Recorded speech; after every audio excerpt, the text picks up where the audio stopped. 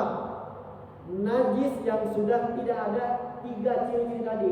Udah nggak ada bentukannya, udah nggak ada baunya, nah ya udah nggak ada warnanya. Tapi kita masih meyakini di situ tadi ada, ya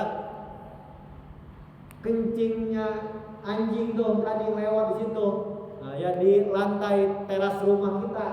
Tapi udah nggak ada bentukannya dan kita yakin belum membersihnya, belum mensucikannya, maka itu air itu hukmiyah jatuhnya. Nah, sebelum membasuh air 7 kali itu, ainiyahnya harus dihilangin dulu. Nah, jadi nggak masuk kategori salah satu di antara yang 7 tuh ainiyahnya mah kudu dihilangin dulu. Ya. Nah, ada juga fatwa ulama yang mengatakan minimal bentukannya dihilangin. Nah, ya. Sehingga kalau warna dan baunya bisa hilang dengan proses yang 7 kali. Tapi bentukannya mah harus dihilangin dulu. Contoh misalkan ya, lewat depan teras masjid, nah ya anjing liar, ya, berak pisan di teras yang di lantai, maka kita tahu wah, habis ngaji nih kita belum marong, nah, ya. Kata Bang Yudan ngajarin kalau najis ini masuknya najis mughaladzah nih, nah, ya. Cara bersihnya harus dibasuh 7 kali pakai air mengalir, salah satunya pakai dicampur tanah. Ya. Itu kalau tadi yang namanya kotoran anjing ada bentukannya kan? Nah, ya ada bentukannya. Ya, ada warnanya nggak? Ada. Ya. Ada baunya nggak? Percaya nggak ada baunya?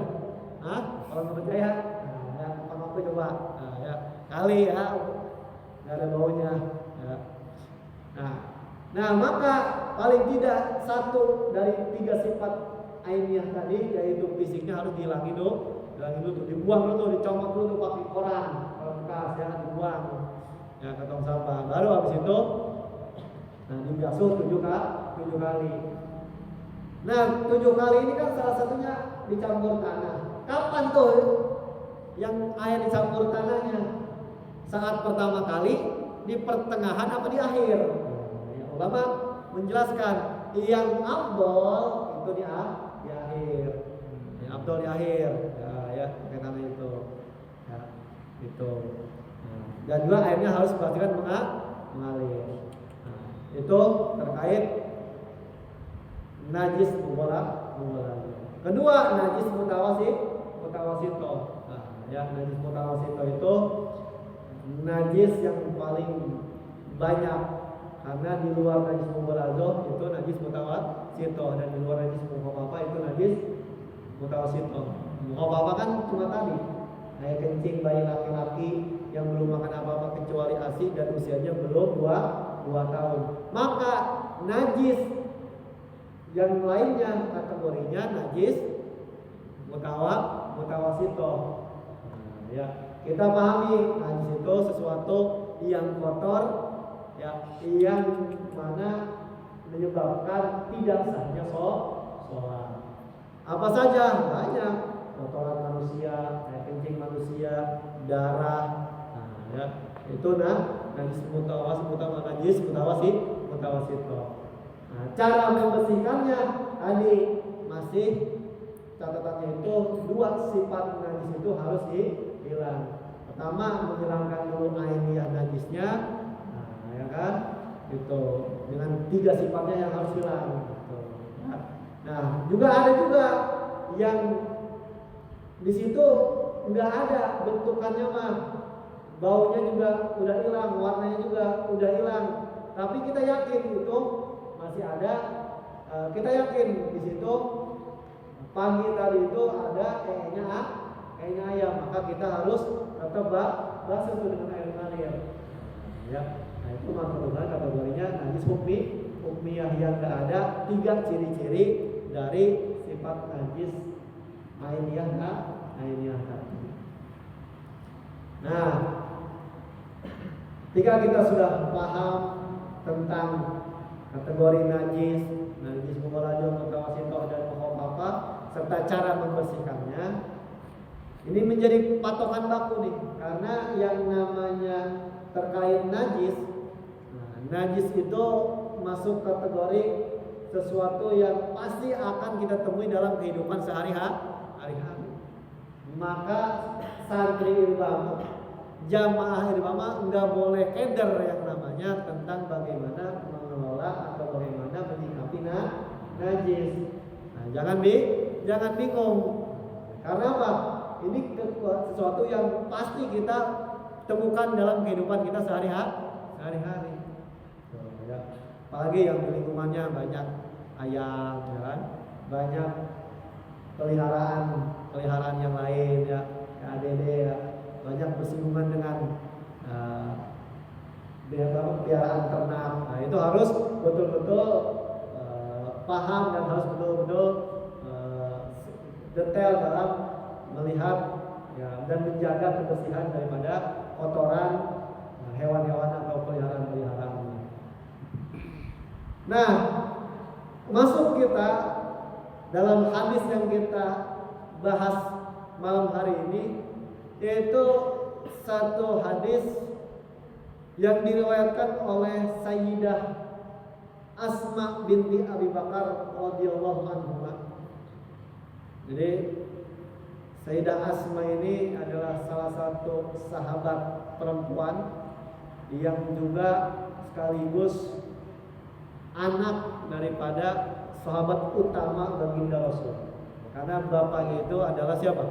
Sayyidina Abu Bakar Siddiq, orang tua pertama yang menyatakan kenabian baginda Rasul. Nah, Sayyidah Asma ini adalah anak daripada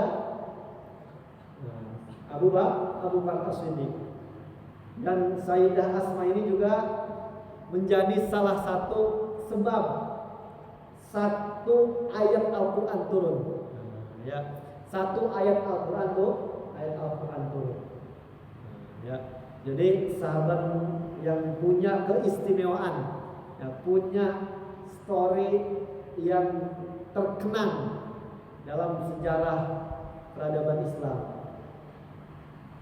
Terkait saat itu bagaimana menyikapinya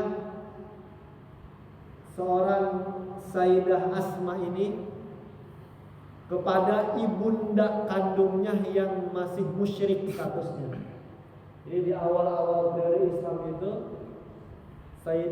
Sayyidina Abu Bakar Siddiq itu sudah punya anak dari istri yang sudah bercerai lama.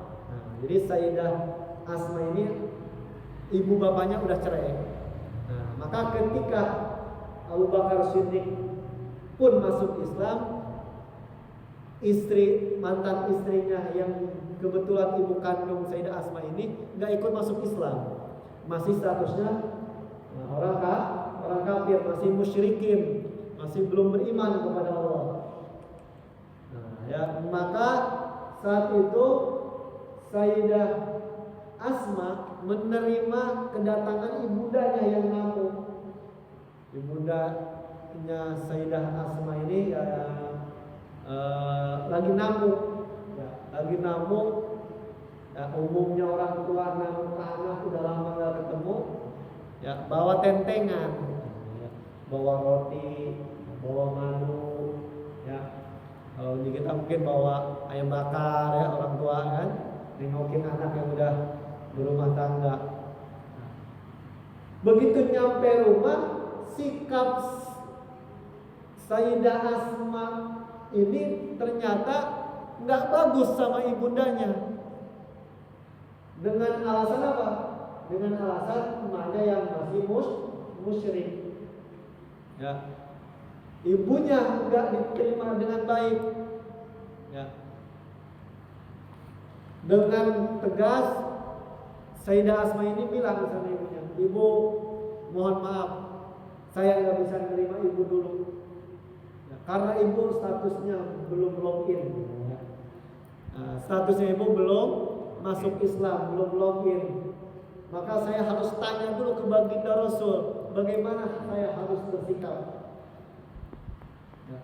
Jadi saya belum bisa menerima ibu, apalagi tentengan-tentengan ibu, belum bisa diterima dulu.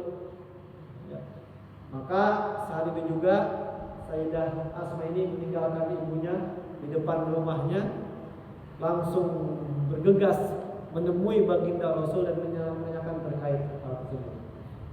Apa jawaban baginda Rasul? Jawaban baginda Rasul, ya Asma, terima ibumu, perlakukan dengan baik ibumu yang bagaimanapun dia mengandungmu, meski kamu dan ibumu berbeda akidahnya. Nah, langsung turun juga ayat Al-Quran, ya, surat Al-Maidah, terkait bagaimana kita harus bersikap baik kepada orang lain, ya, sepanjang itu urusannya tidak urusan dalam mempermasalahkan akidah, dan sekalipun akidahnya berbeda dengan kita. Apalagi yang datang ini seorang ibu. Maka Sayyidah Asma pulang ke rumah, menemui ibundanya karena udah dapat perintah dari Rasul, udah dapat sabda Rasul. Akhirnya Sayyidah Asma ini barulah menerima kedatangan daripada ibundanya, ya, dengan baik-baiknya perlakuan seorang anak kepada ibunya. Maka ini menjadi catatan, ya, kepada ibu kita harus betul-betul diperlakukan dengan baik. Meski sekalipun dicontohkan oleh Sayyidah Asma ini pada zaman awal-awal abad Rasulullah, meski dalam kondisi ibunya masih dalam keadaan musyrik, belum login, tapi berperilakunya harus tetap baik. Dalam kondisi kita mungkin di antara kita orang tuanya, ya, ada yang ya belum soleh, belum solehah, ya, kita yang alhamdulillah hari-harinya udah mau ngaji, udah mau berjamaah sholat, ngelihat begitu, kita sebagai anak nggak boleh, ya, nggak boleh apa? Nggak boleh bersikap yang bisa melukai hati orang tua kita. Bahkan dulu zaman Bani Israel ada seorang pemuda yang kerjaannya itu kalau sore itu mandiin babi yang ada di belakang rumahnya, ya. Jadi setiap sore itu dalam kondisi apapun itu babi diambil, dimasukin ke kamar mandi, dimandiin, bahkan disabunin layaknya seperti nyabunin apa? Mandiin orang. Padahal siapa? Padahal apa? Seekor babi. Setiap sore itu, ya, udah waktunya sore, musim-musimnya mau mandi, dikeluarin itu babi, dimasukin kamar mandi, dimandiin pakai sabun, ya. Habis udah dimandiin, dimasukin lagi kandangnya, begitu terus. Suatu waktu ada temennya, ada CS-nya datang, ya kan? Bro, itu belakang rumah lu miara babi? Iya. Kayaknya sayang banget sama tuh babi.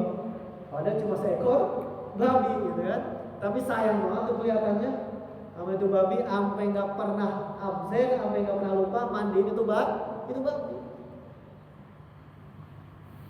Jawab dari temennya yang ditanya ini, yang punya rumah, iya, memang itu seekor babi sekarang. Tapi sebetulnya ini adalah ayah saya yang diazab oleh Allah, yang dirubah bentuk fisiknya menjadi seekor babi. Alhamdulillah. Jadi sebetulnya itu adalah ayahnya yang diazab oleh Allah, dirubah bentuknya menjadi seekor babi. Karena zaman dulu mah, ya, Allah itu kalau mengazab seseorang itu nggak pakai ditakutkan dulu. Ketika Allah marah, murka kepada seseorang atau kepada suatu kelompok, ketika Allah marah mengazab, nggak ada beneran, langsung kontakin. Beda sama umatnya baginda Nabi. Umatnya baginda Nabi Muhammad mah biar dosanya gede banget, nggak langsung dikontanin, ya, nggak langsung dikontanin. Karena itu apa? Udah keistimewaannya yang diberikan Allah kepada umat baginda Nabi Muhammad Sallallahu Alaihi Wasallam. Nah, jadi itu ternyata adalah ayahnya dari seorang nabi. Luar biasa, seorang anak memuliakan orang tuanya, meski orang tuanya udah dikutuk kalau bahasa kita mah, jadi seekor babi, tapi dia masih memelihara, masih memperhatikannya, masih mengurusnya dengan baik. Apalagi kita nih ya, kita masih punya orang tua, harus kita perhatikan betul orang tua kita. Jangan sedikit pun kita melukai daripada orang tua kita. Wah, banyaklah kalau cerita tentang bagaimana kita harus berbuat baik kepada orang tua.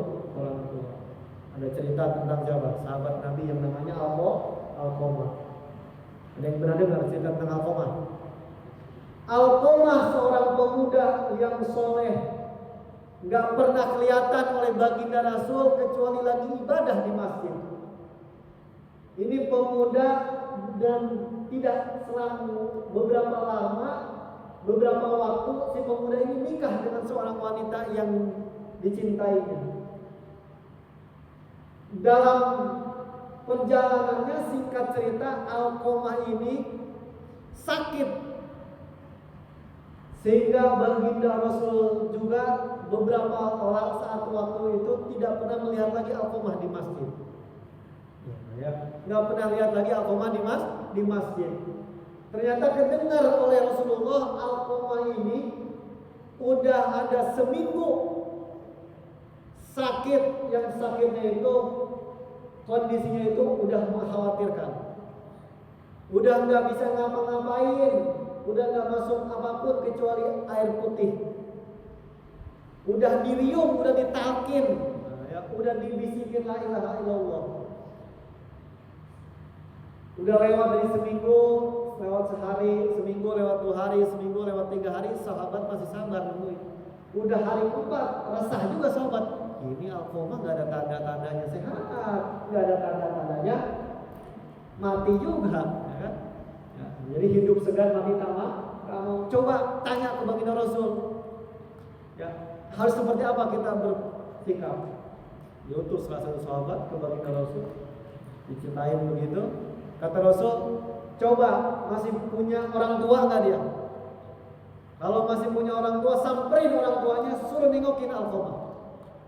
Begitu sahabat tadi pulang ke rumah, dia diutus juga yang pergi langsung ke ibunya Alqamah. Berangkat ini sahabat, karena yang langsung tadi mendengar omongan Rasul, ya ibu Alqamah sekarang lagi berbaring sakit, udah seminggu lebih, udah nggak bisa ngapa-ngapain. Ya, jangan aktivitas makan minum aja udah nggak masuk kecuali air putih. Apakah ibu udah nengokin? Kata ibunya belum. Kalau belum, kiranya pesan dari Rasul minta untuk ditengokin Alqamah. Apa jawaban situ? Gak mau gua nengokin. Kalau kata orang Sunda tuh, bodoh dengan gua gak mau nengokin. Ngapain gua nengokin anak yang durhaka? Jawab si ibunya, anak durhaka. Ngapain gua nengokin anak yang udah gak peduli sama orang tua? Ngapain gua nengokin anak yang udah bikin gua sakit hati sampai netesin air mata setiap malam? Ngapain? Biarin aja Alqamah sakit. Dasar itu sahabat yang tadi benar. Enggak pakai nyamperin dulu ke sahabat yang ada di rumah Alqamah, langsung lapor ke Rasulullah.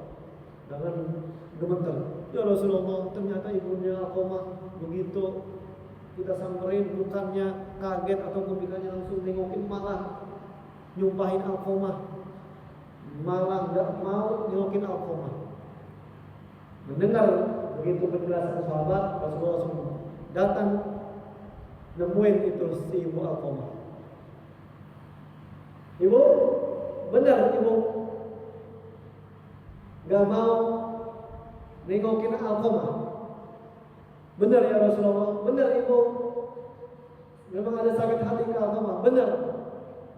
Alqamah, ya Rasul, begitu membuat hati saya sakit.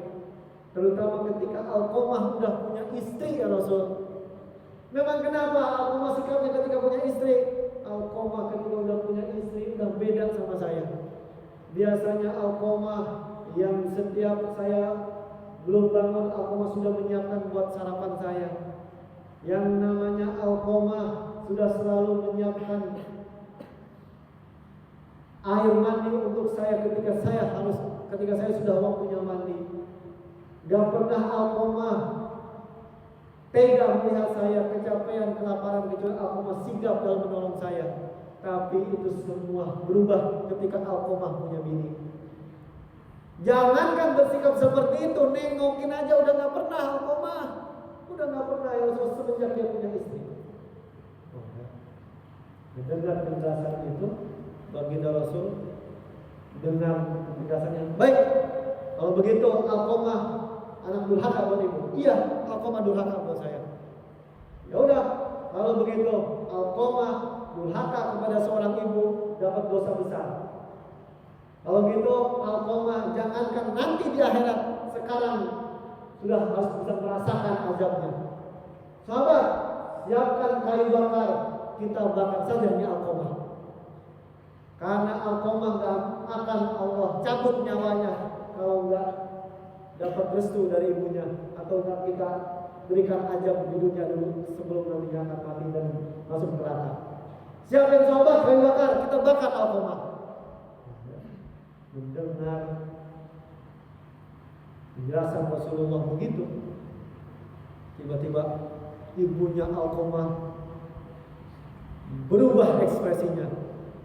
Ibunya Alqamah langsung merembuhkan kepalanya, bahkan merebuhkan badannya ke lantai dengan memohon permohonan ke baginda Rasul untuk jangan melakukan hal tersebut. Jangan melakukan tersebut, jangan ya Rasul, jangan ya Rasul.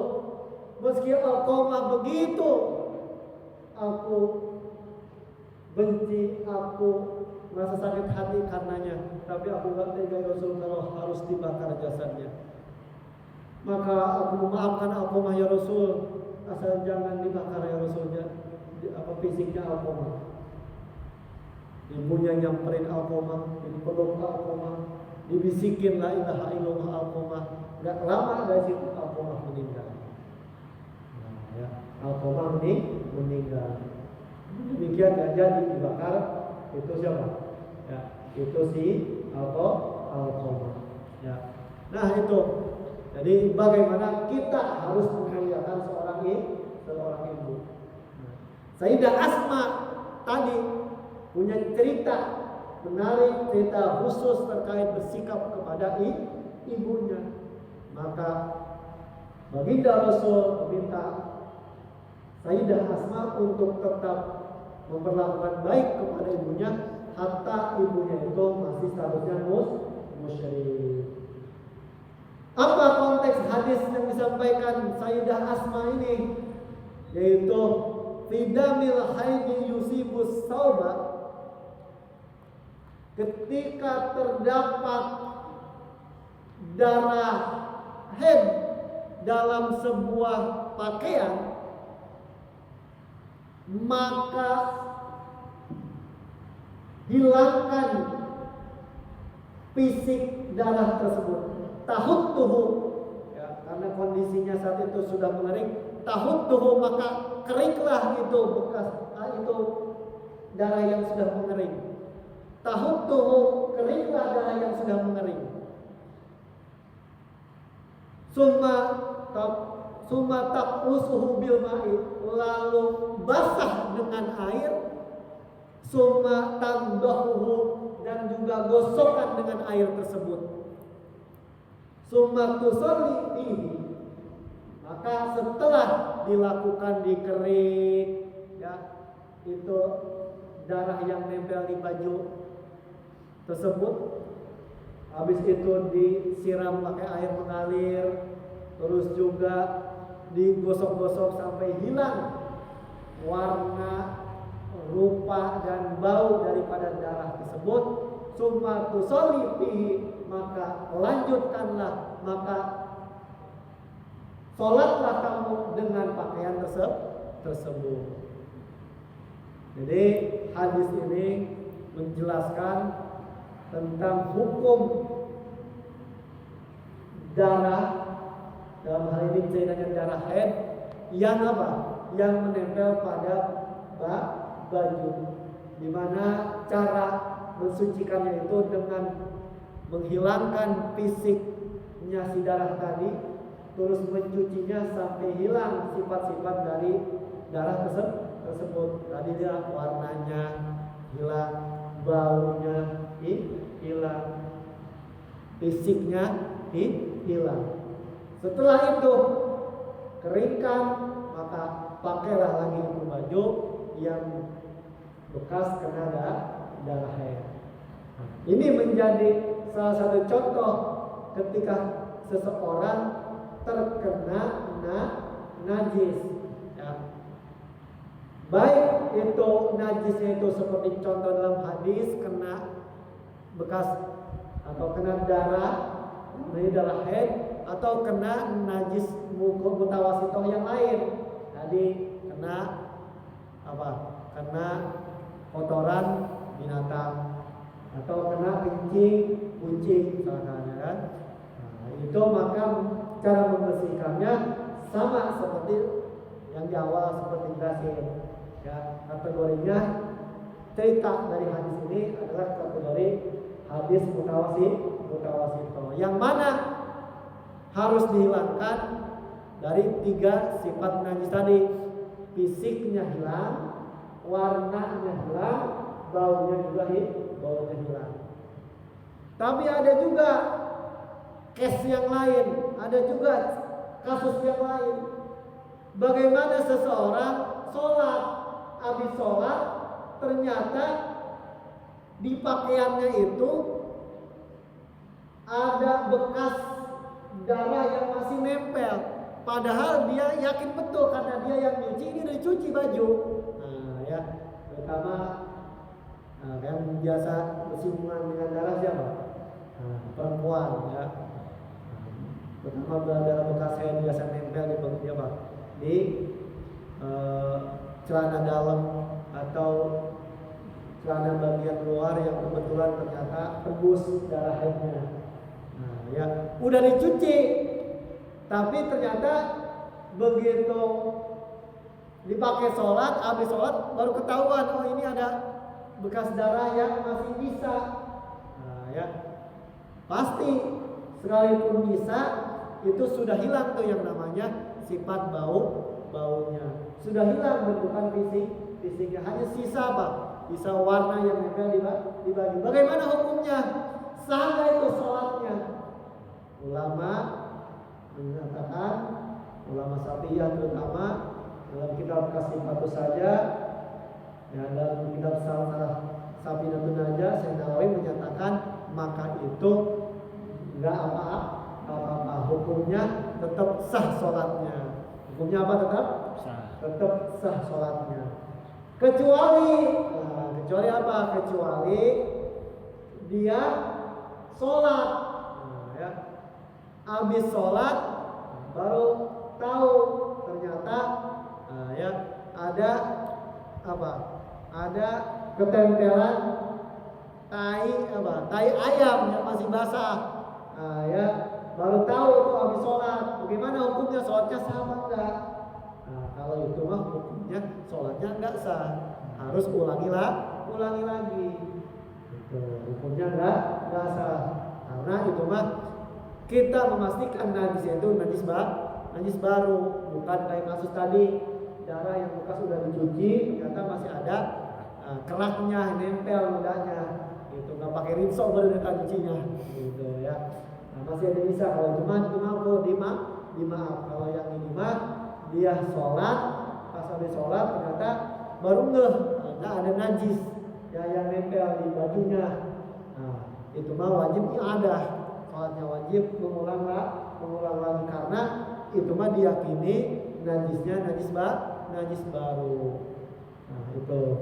Jadi ikhwan jamaah rahimahumullah, tekstualis hadis di sini ya secara kontekstualnya itu adalah menerangkan najis mutawasito. Itu bagaimana najis mutawasito yang dicontohkan dalam hadis baginda Nabi adalah darah bekas haid, yaitu harus dihilangkan dari sifat-sifat najisnya terlebih dahulu dihilangkan dulu, bentuknya dihilangkan dulu, warnanya dihilangkan, baunya hilang, sifat-sifat najis tersebut. Nah, ya, dengan cara dibasuh pakai air mengalir, maka najis itu sudah hilang dan dinyatakan pakaian tersebut itu suci. Ikhwan jamaah Allah, itu kira-kira penjelasan terkait najis mutawasito dan bagaimana menghilangkan darah yang menempel dalam pakaian kita. Kira-kira itu yang bisa disampaikan. Satu lagi, ya, bagaimana hukum membersihkan atau bagaimana hukum menghilangkan najis, terutama pada pakaian yang pakaian tersebut itu nyucinya pakai mesin cuci. Nah, ya, ini banyak yang malpraktek yang masih salah paham, yang masih keliru, yang mungkin juga menganggap ini nggak masalah, hukumnya tetap bersih, suci. Padahal bersih dan suci itu sesuatu yang berbeda. Sesuatu yang bersih belum tentu suci. Nah, ya, maka harus tahu bagaimana hukumnya. Hukum membersihkan najis, terutama dalam pakaian, dengan cara mencuci pakai mesin cuci itu ada dua kategori. Kalau mesin cucinya pakai mesin cuci yang masih mesin cuci bukaan atas, yang masih manual, yang nyalain matinya atau yang nyalain sama bilasnya itu sendiri, maka itu ketika ada najisnya itu, misalkan ya tempelan anak kita, misalkan BAB nempel di celananya, maka itu harus dicuci dulu tuh sebelum dimasukin ke mesin cuci. Nah, hilangkan dulu ainiyah najisnya, bentukan najisnya sehingga pada posisi jadi najis hukmiyah. Ya, fisiknya kita hilangin itu najis. Ya, terus warnanya juga hilang, baunya juga hilang, baru masukin ke mesin cuci. Nah, ada juga mesin cuci yang model kedua, sebenarnya mesin cuci otomatis, ya, yang biasanya masukinnya dari depan tuh, ya, dari depan. Itu mah biasanya sistem perairannya, airnya masuk dari atas langsung otomatis keluar buangan. Ini ada dua ulama berpendapat. Ada yang hukumnya itu si pakaian hutan najis atau pakaian yang kena najis itu nggak apa-apa, langsung aja masukkan ke mesin cuci, masukin ke mesin cuci. Dalam proses dibersihkan di mesin cucinya itu mesti ada airnya najisnya, ada bentukannya najisnya, ya, ada warnanya. Tapi dengan proses yang dicuci di mesin cuci otomatis bentuk bukaan depan begitu, yang airnya mengalir dan keluar secara otomatis, maka itu hukumnya suci, boleh membersihkan najis pakai mesin cuci model begitu. Tapi ada juga pendapat yang tetap nggak boleh, karena akan ada percampuran tuh, ya, bahkan bisa lebih parah. Yang tadinya nggak najis, baju atau pakaian yang lainnya, ketemu pakaian yang najis, ada kotoran anaknya nyampur di situ sehingga jadi najis seluruhnya, maka ada kekhawatiran di situ. Maka ulama tetap tidak membolehkan, harus dibersihin dulu airnya najisnya, baru dimasukin ke mesin cuci itu. Nggak boleh dah, itu mah pendapat yang mana yang mau lebih enteng ya tadi, ya, yang membolehkan, tapi asal mesin cucinya dong, ya, mesin cuci yang otomatis, ya, yang air masuk sama keluarnya itu otomatis, nggak perlu kita buang dulu. Kan kalau mesin cuci yang biasanya yang umumnya mah kan yang bukan atas mah apa? Airnya kudu dibuang dulu dan dibuang otomatis. Walaupun kayaknya orang sekarang juga udah jarang sih pakai yang begitu, ya. Udah pakai yang otomatis sekarang mah. Nah, kalau yang bukan atas maka harus lebih selektif tuh. Yang kena terutama kotoran nih yang memang punya anak kecil ya ada bekas E-nya dibuang dulu nih E-nya, dibuang dulu, dibersihin baru dimasukin. Atau tadi ibu-ibu yang bekas headnya ternyata rembes ya, tembus kena daleman, tembus kena roknya, tembus kena gamisnya, maka dibersihin dulu tuh baru dimasukin ke mesin cucinya. Tapi kalau mesin cuci otomatis ulama ya berpandangan hukumnya boleh ya, najisnya akan hilang, tidak perlu dibersihkan dulu sebelumnya, langsung aja dimasukin. Nah gitu ya, kira-kira itu ikhwan jamaah rahimakumullah. Mohon maaf kalau agak lebih panjang, karena kalau ngomongin bab fikih ya pertama tentang najis itu harus ya lumayan ngasih beberapa contoh supaya kita bisa lebih paham, supaya lebih ada bayangan, karena ini menyangkut ya beriringan dengan daily activity lah, dengan keseharian kita harus betul-betul khatam. Sekali lagi ya, anak ulama, santri ulama kudu khatam ya, bab bagaimana kita menyikapi najis. Kira-kira itu yang bisa disampaikan, kurang lebihnya mohon maaf. Mudah-mudahan ada manfaat yang bisa diambil. Wassalamualaikum warahmatullahi wabarakatuh. Allahumma shalli ala sayyidina wa syafina Muhammad.